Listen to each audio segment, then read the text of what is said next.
2025ஆம் ஆண்டில் கனடாவில் நாடு கடத்தல்கள் கடுமையாக அதிகரித்திருப்பதாக தகவல்கள் வெளியாகியுள்ளன. 2024ஆம் ஆண்டில் 17,397 பேர் வெளியேற்றப்பட்ட நிலையில் 2025ஆம் ஆண்டில் மொத்தமாக 23,160 பேர் கனடாவில் இருந்து வெளியேற்றப்பட்டுள்ளனர்.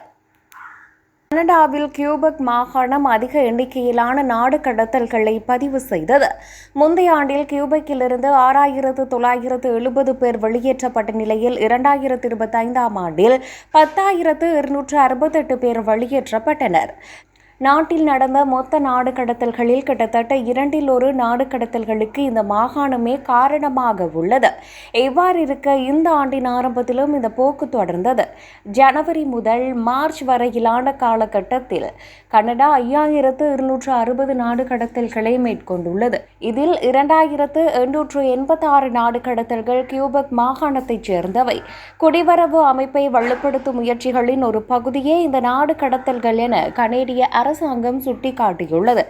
அனைத்து சட்டப்பூர்வ மேன்முறையீடுகளும் முடிந்த பிறகு வழக்குகளை விரைவாக செயற்படுத்தவும் வெளியேற்ற உத்தரவுகளை நடைமுறைப்படுத்தவும் அதிகாரிகள் விரும்புகின்றனர்.